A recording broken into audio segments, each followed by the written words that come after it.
Bonjour et bienvenue sur Vidéo Club 58. Aujourd'hui, une vidéo très spéciale puisqu'on revient sur la carrière de Val Kilmer, donc qui est décédé ce 1er avril. Donc une carrière quand même faite de grands films. Ça a été très compliqué pour moi de dégager vraiment les 5 films que je préférais de Val Kilmer. Je me permettrai d'en citer d'autres quand même. Bien, j'ai quand même réussi à sortir 5 films où je trouve que Val Kilmer sort du lot. Même s'il n'est pas le personnage principal du film, il livre une performance suffisamment marquante. Donc je vous ai fait une sélection de 5 films, et donc je parlerai également d'autres films qu'il a pu faire, dans des mentions honorables ou autres. Et ce qui est marrant avec cet acteur, c'est déjà constater un peu les premiers films avec lesquels il va se faire remarquer. Et vous avez déjà Le Top Secret, qui est une comédie complètement loufoque, très très culte. Moi que j'aime pas énormément, mais je sais que c'est un film qui a eu énormément de succès, qui est toujours voilà, très diffusé aux États-Unis. C'est un de ses rôles emblématiques, voilà, et puis c'était fait par les As, donc ceux qui étaient responsables de Y a-t-il un pilote dans l'avion ou Y a-t-il un flic pour sauver la reine. Donc cet humour un peu zaz, finalement, on a du mal à s'imaginer Val Kilmer dedans. Mais bon, il vient de l'univers du théâtre à la base, si je me souviens bien, et en fait, de partir sur des terrains un petit peu différents, essayer de voir dans quoi il marche le plus, en fait, c'est pas si incohérent que ça. Et tout de suite, ça va lui ouvrir les portes justement de Top Gun, donc de Tony Scott, qui est voilà, sûrement son rôle le plus marquant pour beaucoup de monde, avec ce rôle d'Iceman, de reconnaître que le rôle d'Iceman est un rôle marquant dans la carrière de Val Kilmer, bien sûr. Et en plus, j'aime beaucoup le fait que dans le Top Gun Maverick, donc la suite très récente, ils aient intégré justement ce personnage d'Iceman, et qu'ils aient respecté la condition physique de Val Kilmer, donc qui souffrait déjà depuis une dizaine d'années d'un cancer de la gorge, donc il lui était plus possible de parler, tout simplement. Le choix qu'ils ont fait au niveau de ce Top Gun Maverick, pour pouvoir l'intégrer, je vous laisse la surprise si vous n'avez pas eu l'occasion de voir encore cette très bonne suite de Top Gun. Mais je trouvais qu'ils avaient très bien fait les choses, et puis au final, c'est la dernière apparition marquante qu'on aura de Val Kilmer. Par contre, au niveau de Tony Scott, ça va rester un acteur fidèle, puisqu'il va incarner un fantôme d'Elvis dans le True Romance. Vous savez que j'adore ce film de Tony Scott. Mais il va également participer à Déjà Vu, un des derniers Tony Scott avec Denzel Washington en vedette. Mais Val Kilmer avait un rôle très très important au niveau de l'intrigue. Il n'a pas une performance de fou, mais voilà, on sent un attachement de sa part, en tout cas pour ce réalisateur que j'adore, Tony Scott. Donc écoutez, moi je vous propose de démarrer mes 5 films préférés de Val Kilmer, là maintenant, tout en sachant que voilà, Top Gun va lui ouvrir les portes d'Hollywood, et surtout va lui ouvrir les portes de rôles bien plus conséquents. Et donc en 5e position, je vais vous proposer Twixt, donc, qui est un film du début des années 2010, réalisé par Francis Ford Coppola. Et Twixt, en fait, c'est vraiment un film expérimental de Coppola, fait partie de ces films voilà, un petit peu particuliers, où il va expérimenter énormément sur la couleur, les ambiances, le traitement de l'image, ce qui résulte du coup un film un petit peu spécial, où on va suivre donc le personnage de Val Kilmer, qui est un écrivain à la recherche d'une nouvelle idée pour un thriller, et il veut se renseigner donc dans une petite ville sur un fait divers qui s'est produit il y a des années sur le meurtre d'une adolescente. Et en fait, tout le film est rempli de séquences oniriques, donc des séquences qui se passent dans les rêves, avec un noir et blanc, avec une patine un petit peu bleutée, c'est très particulier. Et on est souvent, en fait, son enquête avance dans les scènes de rêve, si vous voulez vous imaginer la chose. Et Twixt, c'était une des dernières propositions du coup de Francis Ford Coppola, puisqu'il faudra attendre voilà, l'année dernière pour avoir une suite à ça, donc Megalopolis. Mais Twixt, voilà, c'était un très très bon film de Coppola, mais c'était aussi un très très bon rôle de Val Kilmer. Son personnage, c'est celui qui va nous aider à rentrer dans l'histoire en fait. Et je trouve que du coup tout le film, c'est Val Kilmer qui porte sur ses épaules, hein, c'est clair. Et je trouve que dans les performances les plus récentes, donc tout ce qui précède en fait son cancer de la gorge, et ses difficultés du coup à pouvoir reprendre des rôles hein, évidentes, je trouve que Twixt, voilà, c'est une des dernières très bonnes propositions de Val Kilmer en termes de jeu d'acteur. Et puis le fait qu'il ait travaillé avec Coppola, moi c'est quelque chose qui m'a fait très très plaisir, surtout que, quand on a vu ce qui est arrivé par la suite.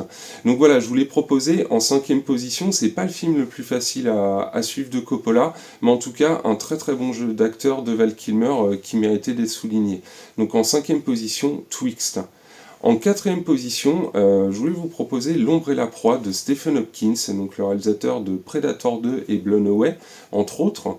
Donc L'ombre et la proie, c'est un film où il va partager l'affiche avec Michael Douglas, même si Michael Douglas a un temps de présence à l'écran loin d'être aussi important que celui de Val Kilmer. Et dans ce film, il va s'agir en gros d'une chasse aux lions. Voilà, des lions qui s'attaquent en fait à des ouvriers sur un chantier en Afrique. Et Val Kilmer, lui, va tenter de protéger ses ouvriers en chassant ces fameux lions. Et L'ombre et la proie, moi j'adore ce film, hein. Donc vous avez des paysages superbes. Le design apporté en fait aux lions, il y a des instants où c'est des véritables lions qui sont filmés, d'autres où ça va être de l'animatronique, parce que les lions sont un tout petit peu plus gros que de nature. Et ce film, en fait, ouais, c'est un film que j'adore, je trouve que c'est un des meilleurs de Stephen Hopkins. Et là, pour le coup, Val Kilmer, je trouve que là, encore une fois, il va porter le film sur ses épaules.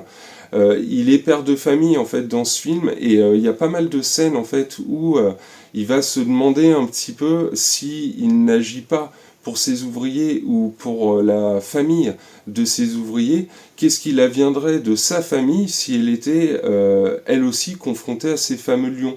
Et il y a pas mal de scènes dans cet esprit, peut-être un petit peu plus intimiste aussi, que j'aime bien, dans L'ombre et la proie, mais surtout ce qu'on retient de L'ombre et la proie, voilà, c'est cet affrontement, cette chasse de Val Kilmer qu'il va entreprendre sur ces lions. Et c'est un personnage qui va justement très évoluer en fait au fur et à mesure du film.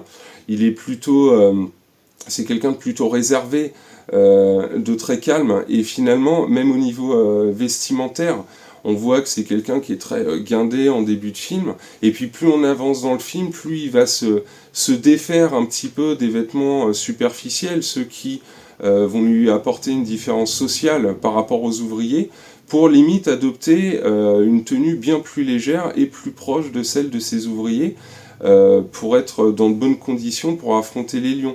Donc ça, c'est des petits détails en fait, mais c'est des petits détails qui ont leur importance pour de l'évolution de personnage. Et L'ombre et la proie, voilà, avec Val Kilmer, c'est un super film d'aventure, et je vous le conseille fortement, s'il passe à la télé, jetez-vous sur L'ombre et la proie, c'est un film qui vieillit très très bien. Donc en 4e position, L'ombre et la proie de Stephen Hopkins. C'est également une année, en fait, 1996, où Val Kilmer va aussi avoir d'autres rôles importants, comme Le Saint, donc l'adaptation de la série télé du même nom, hein, qui est arrivé à un moment où il y avait pas mal d'adaptations de séries télé, hein, puisqu'on va avoir Le Masque de Zorro, X-Files et Chapeau melon et bottes de cuir, entre autres. Et 96, c'est aussi l'année, surtout, de L'île du Docteur Moreau. Et dans L'île du Docteur Moreau, alors là, je vais pas dire que c'est un de ses meilleurs rôles, clairement, parce que de notoriété, hein, pour tout ce qu'on sait sur le tournage totalement chaotique de ce film, là, c'est un des exemples, en fait, qui montre que Val Kilmer a quand même des fois mal géré sa carrière pour des problèmes divers et variés, hein, mais surtout d'ego. Et il était à la limite de l'incontrôlable sur certains tournages. Et L'île du Docteur Moreau, je trouve, quand on regarde ce film et quand on regarde sa performance, en fait, on sent totalement je trouve, un acteur qui perd pied, qui sait plus vraiment ce qu'il fait. Et L'île du Docteur Moreau, alors là, pour le coup, je trouve que c'est pas une de ses meilleures performances. Je trouve qu'il en fait des caisses. Et limite, il va plomber un peu le film quand il apparaît à l'écran. Je trouve que c'est pas un de ses meilleurs rôles, c'est pas un film extraordinaire, en plus, L'île du Docteur Moreau, mais cette année 96, voilà, on peut se rendre compte qu'il est quand même 3 fois à l'écran dans des films importants, donc L'ombre et la proie, Le Saint, et donc L'île du Docteur Moreau. Ça montre bien que c'est un acteur qui a une très forte notoriété quand même pour avoir 3 films qui sortent la même année. Commercialement parlant, Val Kilmer c'est quelqu'un de viable. Donc en troisième position, je voulais vous proposer Tombstone. Donc Tombstone, en fait, c'est un western que j'aime beaucoup, qui est en vedette avec Kurt Russell. Val Kilmer a un rôle plus secondaire, même s'il fait partie de la troupe principale d'acteurs. Mais Tombstone, en fait, c'est un projet concurrent qui est sorti quasiment en même temps que Wyatt Earp, qui lui était avec Kevin Costner. Et donc Val Kilmer, lui, dans cette version de Tombstone, va jouer le personnage de Doc Holliday, qui est un ancien marshal atteint de tuberculose. Et je trouve que pour le coup, on peut comparer en fait les deux films. Moi personnellement, je préfère Wyatt Earp avec Kevin Costner à Tombstone, tout simplement parce que c'est un film qui est beaucoup plus ample, qui va vraiment raconter l'histoire de Wyatt Earp de son enfance jusqu'à la fin. Tombstone, lui, se concentre sur un événement qui est présent dans Wyatt Earp, qui prend une bonne partie du film, et Tombstone, tout le film quasiment tourne autour de cet événement. L'événement le plus important quand même de l'histoire de Wyatt Earp, cet affrontement qui a eu lieu justement dans la ville de Tombstone, où il officiait en tant que shérif. Et donc Val Kilmer, lui, va jouer ce personnage de Doc Holliday, et dans la version Wyatt Earp, c'est Dennis Quaid qui incarne Doc Holliday, et je préfère largement en fait l'interprétation de Val Kilmer, parce que là je trouve que Val Kilmer en cow-boy comme ça, malade, très limite, en fait je trouve que ça lui va très très bien. Et ce que je retiens essentiellement de Tombstone, en fait, c'est cette performance de Val Kilmer. Et pour le coup, je disais, moi je préfère le film Wyatt Earp, mais quand je vois Wyatt Earp avec Dennis Quaid, à chaque fois je pense à Val Kilmer. En fait, je me dis c'est dommage parce que j'aurais aimé en fait que Val Kilmer incarne Doc Holliday mais dans Wyatt Earp. Et là, pour moi, ça aurait été la perfection. En tout cas, voilà, si vous n'avez jamais eu l'occasion de voir Tombstone, je vous engage à voir ce western. C'est un western très très correct, très bien fait, à moitié apparemment réalisé par son acteur principal Kurt Russell, qui était en conflit direct avec le réalisateur pendant le tournage. Et moi voilà, c'est un film que je vous conseille avec Val Kilmer, tout simplement parce que Val Kilmer livre une très très bonne performance, encore une fois. Je pense qu'on n'a pas dit assez, j'espère qu'au moins son décès apportera ça, de dire à quel point Val Kilmer a pris certains risques au niveau de sa carrière, en termes de rôle, et à quel point des fois il a vraiment été exceptionnel, quoi. Donc voilà, en troisième position, je voulais vous proposer Tombstone. En deuxième position, bien sûr, je vais vous proposer Willow. Alors Willow, ça appartient vraiment à mon enfance, je ne me détacherai jamais de ce film de Ron Howard, qui était chapeauté par George Lucas. Et bien sûr, qui ne se souvient pas de ce rôle de Man Martigan, où Val Kilmer, là, il est vraiment excellent, il est drôle, il est fourbe, il est attachant, et en fait, il y a plein d'émotions, je trouve qu'il arrive à faire véhiculer avec son personnage de chevalier un peu déchu, qui est devenu un peu n'importe quoi, et puis qui, avec l'aventure de Willow, du coup, va retrouver ses lettres de noblesse. Et non, je trouve que voilà, ce rôle, quand j'ai appris le décès de Val Kilmer, moi j'ai pensé à Man Martigan, en fait. Même si, effectivement, avec ses longs cheveux noirs et tout, c'est pas forcément physiquement ce à quoi on se souvient de Val Kilmer. On va tout de suite beaucoup plus penser à son blond avec les cheveux en pique de Iceman. Mais au niveau, moi, souvenir d'enfance, beaucoup plus marquant que Top Gun, c'est Willow. Et son personnage de Man Martigan, je trouve qu'il est essentiel en fait au bon fonctionnement de l'intrigue. C'est vraiment celui qui va aider Willow dans les instants où Willow, à cause de sa taille justement, peut rencontrer des difficultés. Man Martigan, en fait, il va arriver à ce moment-là. C'est vraiment l'espèce de Han Solo de Willow, en final. De toute façon, ça a été dit plein de fois que Willow, c'est un petit peu un décalque de Star Wars mis dans un monde de fantasy. C'est pas faux. Et du coup, oui, effectivement, on pourrait penser que Man Martigan, c'est une sorte de Han Solo. Mais quel Han Solo, quoi. Vraiment, moi, voilà, c'est Val Kilmer, je penserai toujours à lui en tant que Man Martigan. Et Willow, c'est sûrement le film que j'ai le plus vu et le plus apprécié avec Val Kilmer, même si je garde un très très très bon rôle pour la première position. Donc voilà, en tout cas, en deuxième position, je voulais vous proposer Willow, le film culte de Ron Howard.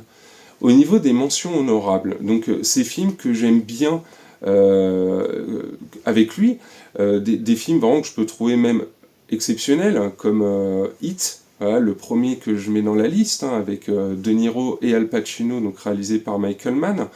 Mais je trouve que justement, dans un film comme Heat, où tout le monde va s'accorder pour dire que Heat, c'est un des meilleurs films policiers de tous les temps, ce qui est loin d'être faux, hein. Je vais totalement me raccrocher à cet avis. Mais Val Kilmer, il est bon, en fait, il est bon comme d'habitude. Mais je trouve que là, quand on pense à Heat, on pense pas forcément à Val Kilmer, on va penser vraiment à cet affrontement de Niro Al Pacino, hein, qui est quand même plutôt exceptionnel. Mais je trouve que la performance du coup de Val Kilmer est moins forte face à des monstres sacrés du cinéma comme ça. Après, attention, si je le mets dans les mentions honorables, bah, c'est pas pour rien, c'est parce que Val Kilmer est très très bon dans Heat de Michael Mann, mais pour moi, il fait pas partie de ses meilleurs films dans la mesure où il a un rôle voilà, secondaire. Il est quand même en dessous des deux autres. On va plus suivre l'aventure de De Niro et d'Al Pacino que la sienne, même s'il fait partie de la troupe de De Niro. Au niveau de, pareil, d'autres mentions honorables, même année que Heat, donc 1995, bien sûr Batman Forever, donc le troisième Batman réalisé par Joel Schumacher. Donc je suis obligé de citer Batman Forever parce que au niveau des rôles marquants de Val Kilmer, bon bah Batman Forever ça fait quand même partie de ses hits. Après en termes d'interprétation, bah moi je préfère Michael Keaton, l'interprète précédent de Batman, je préfère lui dans le rôle. Bon, je préfère quand même Val Kilmer à George Clooney, ça faut pas abuser quand même, mais même voilà, Christian Bale, je trouvais, est un meilleur Batman. Bruce Wayne aussi, faut penser en fait à l'interprétation que ces acteurs font également du personnage sans costume, hein, donc Bruce Wayne. Et Val Kilmer, je sais pas, je le trouve un peu plat là-dedans, je sais pas si il est vraiment ultra impliqué en fait dans ce rôle, je sais pas. Je cite Batman Forever, c'est un film que j'aime bien, hein, j'y suis attaché, je trouve que c'est un bon Batman, même s'il est différent des Tim Burton, hein, bien sûr, hein, au niveau de tout, mais je trouve que c'est encore un bon Batman qui est quand même beaucoup plus regardable que ce qui va suivre, hein, que le Batman et Robin. Mais voilà, je voulais mettre Batman Forever dans les mentions honorables pour la réputation du film, mais pas forcément pour Val Kilmer, pour le coup. Parce que je trouve que même Jim Carrey ou Tommy Lee Jones, qui en font des caisses, au moins assument ce côté comic book, et en fait Val Kilmer, je le trouve un peu coincé, quoi, que ce soit en Bruce Wayne ou dans le costume de Batman, je le trouve voilà, pas extraordinaire non plus. Au niveau mention honorable, j'ai quelque chose de mieux à vous proposer, c'est année 2000, c'est Salton Sea. Et Salton Sea, en fait, c'est pas un de ses films les plus connus, il est sorti début année 2000, mais c'est un film moi, qui m'a marqué, où il jouait justement un trompettiste borderline dont sa famille a été tuée. Je crois que c'est dans un incendie. Et lui, en fait, on va le suivre vraiment côtoyer des gens malfamés, aller dans les sales quartiers. Et c'est un drame, en fait, je trouve, qui était plutôt prenant. Et moi, ça faisait longtemps, justement, à cette époque-là, que j'avais pas vu un Val Kilmer qui m'avait marqué. Et Salton Sea, vraiment, m'avait laissé une très très forte impression. Et Val Kilmer avait une excellente interprétation aussi dans ce film. Alors, voilà, si vous voulez quelque chose d'un peu plus dramatique en termes d'interprétation, je vous conseille voilà, d'essayer ce Salton Sea si vous tombez dessus. Pareil, dans les années 2000, vous avez Kiss Kiss Bang Bang, qui était réalisé par Shane Black, hein, le scénariste de L'Arme Fatale et du Dernier Samaritain, qui était voilà, un film un petit peu retour, parce que c'était le retour de Robert Downey Jr., c'était le retour de Val Kilmer et aussi le retour de Shane Black. Et bah, au final, vous avez une petite comédie policière en mode buddy movie, que je pas trouvé mal du tout quand c'était sorti. Et ce qui est intéressant, c'est que Val Kilmer va interpréter un détective privé gay. Et il y a beaucoup d'instants très drôles dans ce film, je trouve il le fait très très bien. C'est des petits instants, c'est des petites touches, hein, il se moque pas du tout. Et Kiss Kiss Bang Bang, voilà, c'est si vous aimez les thrillers avec une petite intrigue sympa, moi je vous conseille d'essayer Kiss Kiss Bang Bang, c'était une excellente proposition de Shane Black. Et dans les années 90, il y en a aussi un dont on va peut-être pas parler beaucoup suite à son décès, mais qui était très très bien aussi. C'est un film qui est sorti en 92 et ça s'appelle Cœur de tonnerre. Et dans Cœur de tonnerre, en fait, il joue un agent du FBI qui est envoyé dans une réserve indienne pour enquêter sur des crimes. Et en fait, il y a quelque temps, j'ai parlé de Gene Hackman et de son rôle dans Mississippi Burning, donc où il affrontait le Ku Klux Klan. Et je trouve que Val Kilmer, dans ce rôle de Cœur de tonnerre, je trouve qu'il se rapproche justement un petit peu de Gene Hackman dans le rôle de Mississippi Burning. Et Cœur de tonnerre, voilà, c'est pas un de ses films les plus connus, mais je trouve que l'histoire est super bien. Et Val Kilmer, moi je trouvais qu'il jouait bien justement ce mec impliqué dans la cause indienne une fois qu'il se retrouve sur place. Et voilà, c'est un bon souvenir. Je ne l'ai pas vu depuis très longtemps, mais quand j'ai regardé la liste des films de Val Kilmer, Cœur de tonnerre, effectivement, ça m'a rappelé de très très bons souvenirs. Donc voilà, dans les mentions honorables, je vous ai cité quelques films que je vous conseille, en plus vraiment de mes films préférés. Oui, il y en a quand même pas mal, hein. Il a une très très bonne carrière, hein, Val Kilmer, hein. Il a fait des très très bonnes choses. Et en première position, bien sûr, je vais mettre The Doors d'Oliver Stone. Alors là, c'est tout simplement un film, moi, qui m'a transcendé quand je l'ai découvert, hein. Je l'ai découvert tard, hein. Je devais avoir peut-être 14-15 ans quand je l'ai découvert. Et déjà, je connaissais pas les Doors, donc j'ai découvert leur musique avec ce film. Oliver Stone, j'avais déjà vu quelques films, mais pareil, j'étais encore un peu dans la découverte. Je trouve qu'au niveau du style, ce film est incroyable. Je trouve que c'est un des meilleurs biopics musicaux qui ait été fait. Et l'interprétation de Val Kilmer, alors là oui, je le mets en première position parce que c'est Jim Morrison, quoi. Il transcende son rôle et limite des fois, quand je vois d'autres films avec Val Kilmer, quand il est un peu comme ça, en mode roue libre, je trouve qu'en fait il refait Jim Morrison. Il refait ce qu'il a déjà fait, comme si il pouvait pas vraiment se détacher de ce rôle, tellement il s'est impliqué dedans. Parce que pour rappel, dans tout le film, dès qu'il y a des chansons en fait des Doors qui sont interprétées, c'est bel et bien lui qui chante ces titres-là. Et moi je dis c'est quand même à saluer, hein, parce que chanter dans l'esprit de Jim Morrison, c'est quand même pas évident. Et je trouve que lui, il le fait extrêmement bien. Et je trouve qu'il arrive à passer par toutes les émotions, en fait, dans ce rôle. C'est pour ça que c'est lui que je mets en première position. Tous les rôles dont j'ai pu vous parler dans cette vidéo, en fait, vous avez à peu près tout dans les Doors. En termes d'interprétation, c'est un peu, pour moi, le best-of de Val Kilmer, quoi. Et en tant que film, je trouve que c'est un film qui est super bien fait. Alors, je sais...